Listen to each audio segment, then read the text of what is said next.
M I actually strongest के episode 2 की शुरुआत में हम लोग हारुतो को देखते हैं जो कि अपने रूम में होता है। वो सोच रहा होता है कि उसके फादर हाल फिलहाल में काफी ज्यादा बिजी हो गए हैं, लेकिन हारुतो को कोई भी दिक्कत नहीं है क्योंकि उसे तलवारबाजी की प्रैक्टिस नहीं करनी पड़ रही है।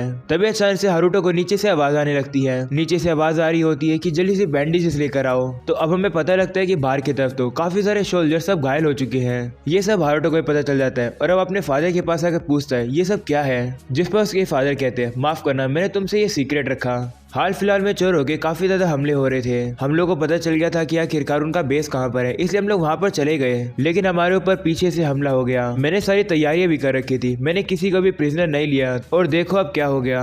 हारुतो तुम अभी काफी ज्यादा यंग हो, तुम्हें ये सब चीजें नहीं देखनी चाहिए, तुम्हें घर के अंदर जाना चाहिए। वहीं पर अब हम लोग फ्ले को देखते हैं। वो मजाक उड़ाने लगती है हारुतो के डैड का और उनकी टीम का। ये कहते हैं कि सिर्फ गुंडों से तुम लोग हार गए। ये बात सुनकर हारुतो काफी गुस्सा हो जाता है और फ्ले को कहता है अपना मुंह बंद रखो। ये सुनकर फ्ले भी डर जाती है क्योंकि उसने हारुतो को कभी भी इतने गुस्से में नहीं देखा था। जिसके बाद अब हारुतो को वहां से जाने लगता है और अब वो सभी सोल्जर के ऊपर बैरियर लगाने लगता है। उन्हीं बैरियर के जरिए हारुतो अब सभी लोगों की चोट को ठीक करने लगता है। वहीं पर अब सभी लोग हैरान रहते हैं क्योंकि इनकी चोट अब ठीक होने लगती है। इसी तरीके से अब जितने भी वहां पर लोग होते हैं सभी लोग अब ठीक हो जाते हैं। ये सब देखकर हारुतो के डैड काफी ज्यादा हैरान हो जाते हैं और कहते हैं ये क्या हो रहा है। और अब अगली सीन में हम लोग देखते हैं रात हो जाती है। फ्ले अभी भी हारुतो के रूम के बाहर ही खड़ी होती है। इस वजह से हारुतो की नींद खुल जाती है और अब वो फ्ले से जाकर पूछता है कि क्या तुम इतनी देर से बाहर ही खड़ी हो। वहीं पर फ्ले हारुतो को कोई भी जवाब नहीं देती है। तभी हारुतो को याद आता है कि उसी ने तो फ्ले को ऑर्डर दिया था उसका मुंह बंद रखने के लिए। हारुतो को अपनी गलती रियलाइज होती है और वो फ्ले से कहते हैं माफ करना, मुझे तब गुस्सा आ गया था, तुम अब बोल सकती हो। जिसके बाद फ्ले हारुतो से कहती है कोई बात नहीं, आपकी गलती नहीं है, लगता है मैंने कुछ कर दिया था जिसकी वजह से आप गुस्सा हो गए थे। ये सुनकर हारुतो शौक होता है और कहते हैं तुम्हें अभी भी पता नहीं चला कि मैं गुस्सा किस लिए हुआ था।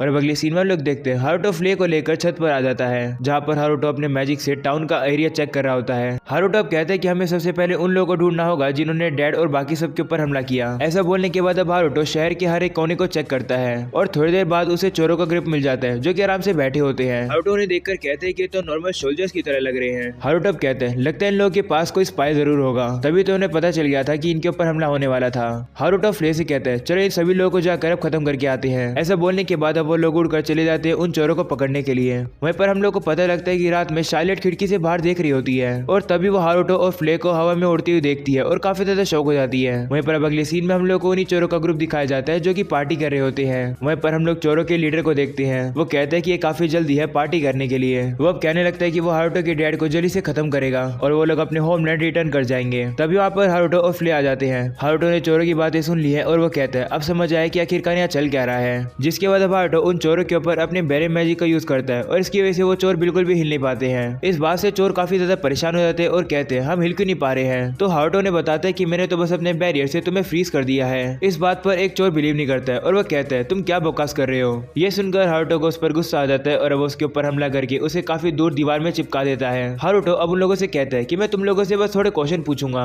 और अगर तुम झूठ बोलोगे तो तुम लोग मारे जाओगे। जिसके बाद अब हारुतो उन लोगों से काफी सारे क्वेश्चन पूछता है और हारुतो को समझ आता है कि सारे चोर नेबरिंग एम्पायर के सोल्जर्स हैं जो कि चोरों का डिस्गाइज करके इस किंगडम में आए हैं और इनका गोल है इंटरनल महम कराना। वहीं पर फ्ले कहने लगती है कि हमारे किंगडम में आए कैसे, बॉर्डर पर तो सोल्जर है जो कि गार्ड कर रहे हैं। तब एक चोर कहता है कि हम लोग की मदद करी गई है इस किंगडम में आने के लिए और इससे ज्यादा हम लोगों को कुछ भी नहीं पता है। ये बात सुनकर हारुतो सोचता है कि ये सब करने के लिए किसी पर्सन की इन्फ्लुएंस उसके डैड से भी ज्यादा होनी चाहिए। शायद इस किंगडम में कोई ऐसा पर्सन है जो कि मेरे डैड को मारना चाहता है। तभी वो चोर हारुतो से कहते हैं कि हमने तुम्हें सब कुछ बता दिया है, क्या तुम अब हमें छोड़ सकते हो। तो हारुतो कहता है हाँ मैं छोड़ सकता हूँ। ऐसा बोलने के बाद अब हारुतो फ्ले से कहता है कि इस जगह को जलाकर राख कर दो। तभी वो चोर हारुतो से कहते हैं कि तुम ऐसा क्यों कर रहे हो, हमें तो बस ऑर्डर दिए गए थे। जिस पर हारुतो कहता है कि मुझे तुम्हारी स्टोरी से कोई भी फर्क नहीं पड़ता, तुमने मेरे डैड के ऊपर हमला किया तो मैं तुम्हें ऐसे तो नहीं जाने दूंगा। जिसके बाद फ्ले उस जगह के अंदर अब आग लगा देती है। उस जगह पर आग लगाने के बाद हारुतो और फ्ले वहां से बाहर आ जाते हैं। हारुतो कहने लगता है कि मुझे इंपीरियल सोल्जर और नेशन के बीच के कॉन्फ्लिक्ट के बारे में ज्यादा कुछ नहीं पता है, लेकिन ये लड़ाई उन लोगों ने शुरू करी है तो मैं उन पर कोई भी दया नहीं दिखाऊंगा। अभी के लिए मैं डैड के पास एक अननोन लेटर भेज देता हूँ ये समझाने के लिए कि आखिरकार आज हुआ क्या है। और अब अगले सीन में हम लोग एक बंदे को देखते हैं जो कि हारुतो के डैड को बताता है कि हम लोगों ने कंफर्म किया है कि उस फोर्ट के अंदर जितने भी थीव्स थे वो सारे खत्म हो गए हैं। ऐसा इस लेटर में लिखा है। ये थोड़ा अनक्लियर है कि कितने चोर वहां से भाग गए हैं। सब कुछ सुनने के बाद हारुतो के डैड कहते हैं कि आखिरकार बॉर्डर के लोग इन चोरों के अंदर कैसे घुसने दे सकते हैं। वो अब उस बंदे से कहते हैं कि हमें थोड़ी और इन्वेस्टिगेशन करनी होगी, जिस पर वो बंदा भी मान जाता है और अब वो वहां से चला जाता है। हारुतो के डैड अब कहने लगते हैं कि मुझे लगा ही था कि वो लोग कोई आम चोर नहीं है। ये जान जानकर मैं काफी हैरान हूँ कि इसमें एम्पायर इन्वॉल्व है। तभी शार्लेट अपने डैड से कहती है कि उन चोरों के ऊपर हमला किसने किया, जिस पर हारुतो के डैड कहते हैं और कौन हो सकता है। उस जगह पर आग लगी थी। मेरे हिसाब से तो ये सब फ्ले का काम है। फ्ले एक ऐसी डीमन है जो कि मुझसे भी कई गुना ज्यादा स्ट्रॉन्ग है। ये सुनकर अब शार्लेट वहां से उतरती है और वहां से जाने लगती है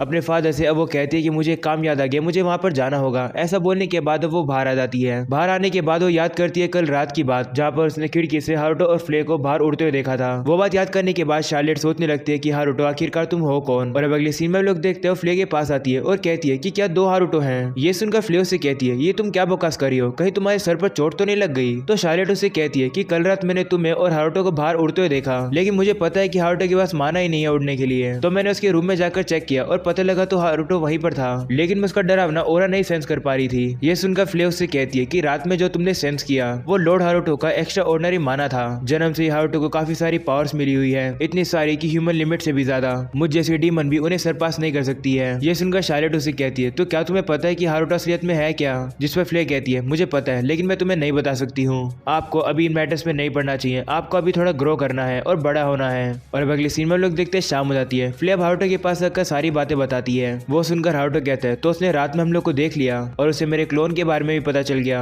हारुतो अब कहता है शार्लेट को मुझ पर शक हो गया है, मुझे इसके ऊपर सर्वेलेंस बैरियर लगा देने चाहिए, साथ में एक अलार्म जिससे मुझे पता लग जाए ये शार्लेट आखिरकार है कहाँ पर। जिसकी वजह फ्ले हारुतो से कहने लगती है कि आखिरकार दो हारुतो कैसे हो सकते हैं, लेकिन हारुतो उसे कोई जवाब नहीं देता है और कहता है उसकी चिंता तुम मत करो। और अब अगले सीन में लोग देखते हैं रात हो जाती है। हारुतो वॉशरूम करने के लिए बाहर जाता है, वहीं पर वो देखता है कि शार्लेट उसका पीछा कर रही होती है। हारुतो सोचता है कि मुझे शार्लेट से पूछ लेना चाहिए कि वो मेरा पीछा क्यों कर रही है। हारुतो जैसे पीछे मुड़कर उसे कुछ पूछने वाला होता है, शार्लेट काफी घबरा जाती है और वो जल्दी से वहां से भाग जाती है। वहीं पर अब अगले सीन में हम लोग देखते हैं शार्लेट अब काफी दिन तक हारुतो का पीछा करती रहती है, उस पर नजर बनाए रखती है, जिसके बाद हारुतो को पता चलता है कि उसकी मॉम और शार्लेट एक ट्रिप पर जा रहे हैं, एक एनुअल फेस्टिवल में। हारुतो कहने लगता है कि तुम लोग अपने साथ फ्ले को ले जाना चाहिए। तभी हारुतो की मॉम कहती है कि आखिरकार वो है कहाँ पर, वो काफी दिनों से दिखी नहीं है। तभी हारुतो को याद आता है कि उसने तो फ्ले को मॉन्स्टर्स को मारने के लिए भेज रखा है, ताकि वो मॉन्स्टर टाउन और विलेजेस के ऊपर हमला न कर सके। और अब अगली सीन में लोग देखते हैं हारुतो सो रहा होता है। तभी अचानक से वो अलार्म बजाते हैं जो कि उसने शार्लेट के ऊपर लगाए थे, जिसके बाद हमें पता लगता है कि शार्लेट और शार्लेट की मॉम के ऊपर तो गुंडों ने हमला कर दिया है। वो गुंडे उनके गार्ड्स को मार देते हैं। वहीं पर नटालिया यानी हारुतो की मॉम वहां से भागने लगती है शार्लेट को लेकर। वो सोचने लगती है कि आखिरकार इंपीरियल सोल्जर यहाँ क्या कर रहे हैं। तभी हम लोग देखते हैं कि वो सोल्जर उनके ऊपर मैजिक से हमला कर देते हैं।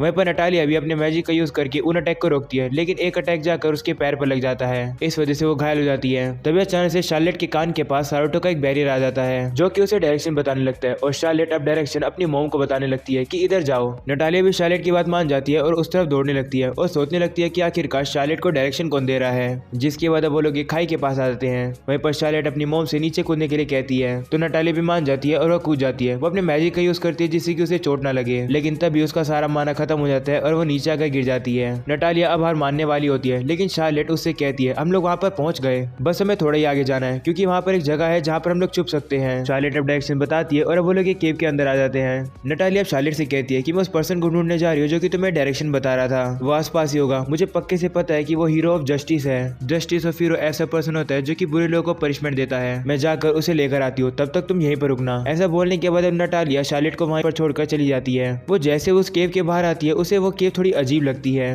वो उस केव को टच करती है और उसे पता लगता है कि तो इल्यूशनरी मैजिक से बनी हुई है। तभी अचानक से हम लोग देखते हैं वो नाइट वहाँ पर आ जाते हैं और वो लोग शार्लेट को भी ढूंढने लगते हैं।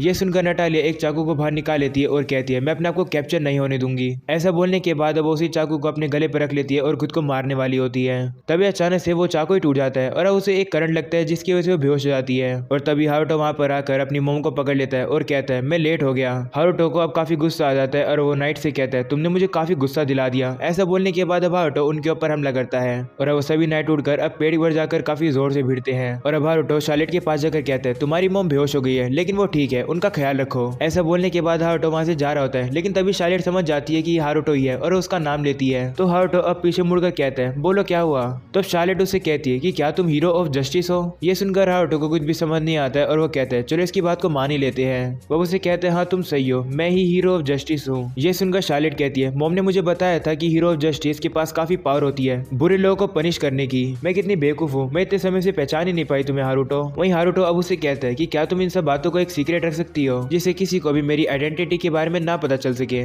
तो शार्लेट भी मान जाती है और कहती है ठीक है, मैं किसी को भी नहीं बताऊंगी। और अब अगले सीन में लोग देखते एक बंदा आकर हारुतो के डैड को रिपोर्ट देता है कि नटालिया और शार्लेट दोनों सेफ हैं। फ्ले भी उनके साथ गई है और हमला करने बचाने वालों को जेल पहुंचा रही है। ये सुनकर हारुतो की डैड कहती है, जिसने भी उन्हें बचाया मैं उसका शुक्रिया करना चाहता था, लेकिन लगता है वो अपने आप को सामने नहीं लाना चाहता। वो अब हारुतो से कहते हैं, तुम इन सब मैटर के बारे में क्या सोचते हो? तो हारुतो कहते हैं, लगता है जब तक हम लोग बिहेव करेंगे वो बंदा हमारी साइड ही रहेगा। तो हारुतो की डैड कहते हैं, अच्छा ऐसी बात है क्या? शार्लेट उसे हीरो ऑफ जस्टिस बुला रही थी, लगता है हम लोग को थोड़ा और वेट करना होगा। तो हारुतो कहते हैं, हाँ अगर और इंपीरियल सोल्जर आकर अटैक करने लगे तो मुझे लगता है कि जस्टिस ऑफ हीरो वापस से आकर उनको खत्म कर देगा। ये सुनकर हारुतो की डैड कहते हैं, तुम्हें कैसे पता चला कि वो लोग इंपीरियल सोल्जर थे? तो अब हारुतो थोड़े बहाने मारने लगता है और कहते हैं, मैंने तो बस गैस किया, क्या मेरा गैस सही है? ये सुनकर हारुतो के डैड कहते हैं, तुम्हारे अंदर काफी दिमाग है, लगता नहीं है कि तुम सिर्फ 9 साल के बच्चे हो। तो अब हारुतो मन में कहते हैं, माफ करना, अंदर से तो मैं एक बूढ़ा आदमी हूँ। तभी हम लोग देखते हैं नटालिया और शार्लेट सेफली वहां पर आ जाते हैं। उन्हें देखकर हारुतो के डैड काफी खुश होते हैं और वो उन्हें गले लगा लेते हैं, लेकिन अब वहीं पर शार्लेट वहां से निकलकर अब हारुतो को गले लगा लेती है। ये देखकर हारुतो के पेरेंट्स काफी हैरान होते हैं और कहते हैं, तुम लोग इतने फ्रेंडली कब से हो गए? वहीं पर अब शार्लेट कहने लगती है कि इतनी देर से मैं गलत समझ रही थी, चाहे कुछ भी हो मैं अब हारुतो को प्यार करती हूँ। वहीं पर अब हारुतो भी शार्लेट के हक को एंजॉय कर रहा होता है। ये देखकर फ्रेश जायस हो जाती है और वो शार्लेट से कहती है, हारुतो से दूर हो जाओ। और अब यहीं पर हो जाता है ये एपिसोड खत्म।